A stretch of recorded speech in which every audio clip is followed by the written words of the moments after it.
Welcome to Magical Moments with Artemis. We are going to revisit a topic, and that topic is forgive yourself. You've done nothing wrong. It bears repeating. Forgive yourself. You've done nothing wrong. So I'm going to invite us all to place our attention on any situations where we feel that we would benefit from forgiveness. This is going to require you to be honest and authentic and to notice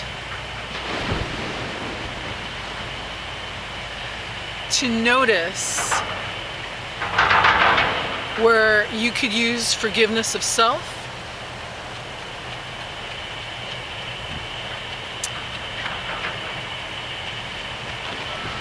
back in the background. Is there anyone that you cheated on? Anyone that you lied to? Anyone that you hurt, and when you did so, you did it with full intention? Take a moment, scan your being, and pull up everything, every circumstance, every place that would benefit from forgiveness.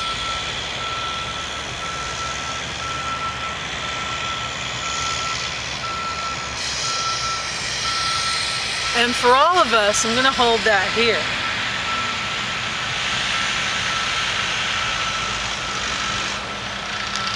And just because this is where I'm feeling drawn,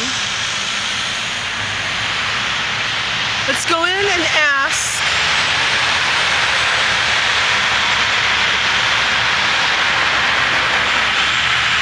pause.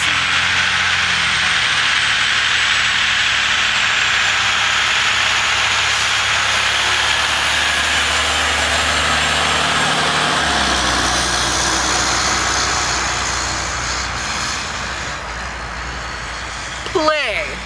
What I like about that is that there is movement. What I like about that is I know behind me there was a pile of something that just got removed. I like that that's congruent with our process here now. It's noisy as all hell. It's getting our attention, and that's a good thing. Let's declare that as a good thing. Let's declare that as knowingness of forward movement. Let's declare that, accept that, claim that this process we're working on right now is succeeding, and that life has just mirrored that back to us. Okay, now my inspiration is to request of ascended masters to transmute all of this, to transmute all of this stuff,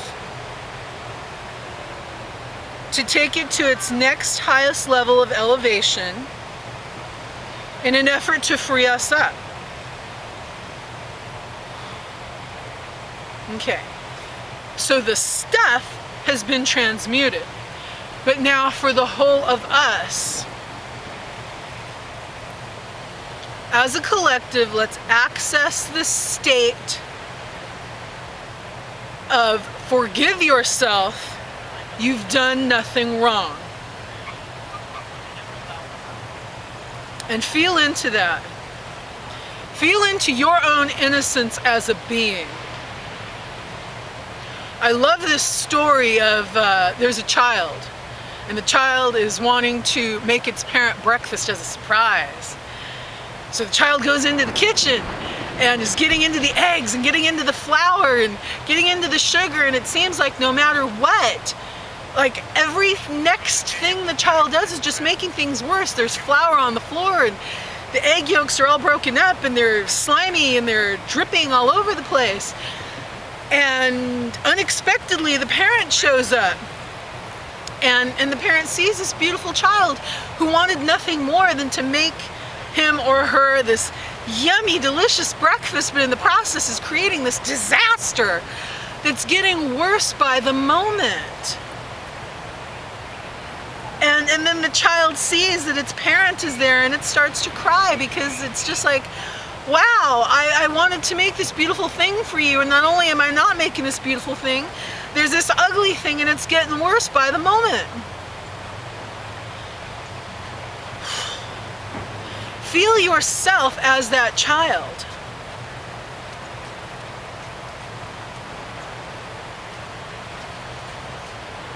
And feel life, feel the divine, feel ascended masters, feel whatever is appropriate for you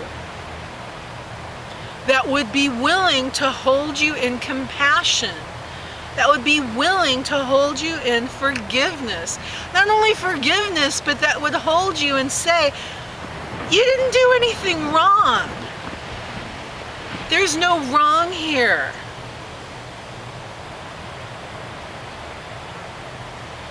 And what is it like when you can experience that from within yourself? From within yourself, you can experience, I have done nothing wrong. I am an innocent. And even in a moment where deliberately, calculatingly, I made this choice that resulted not so well for someone else, even in that moment, I will embrace my innocence.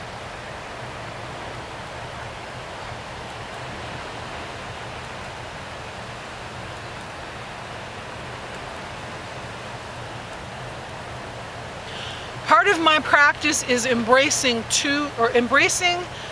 the ideology that two opposing truths can, in fact, exist in the same place.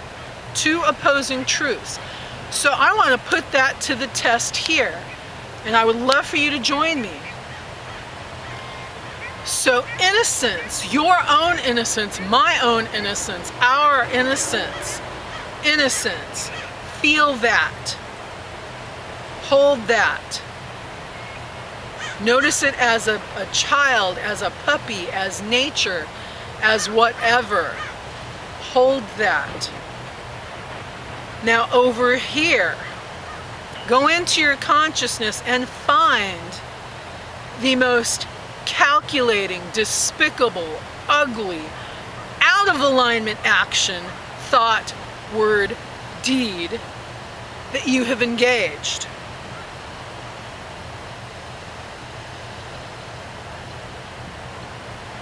And what is it like to collapse?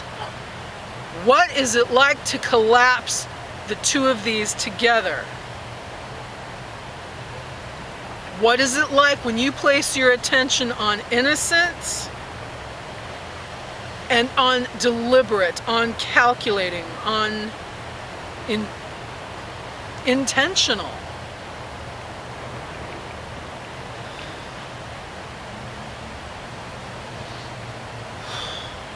What's changed?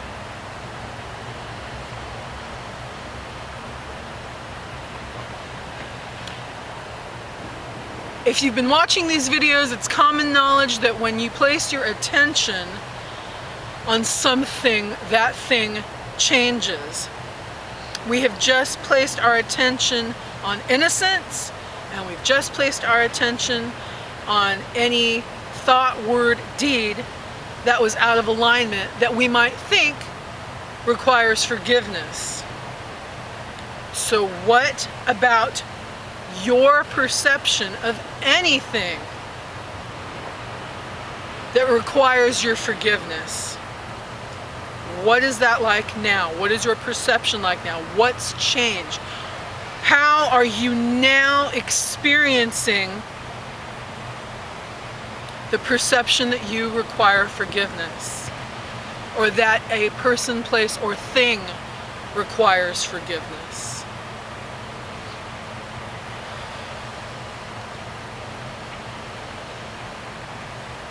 So again, I'm holding the state of forgiveness Forgive yourself. You have done nothing wrong.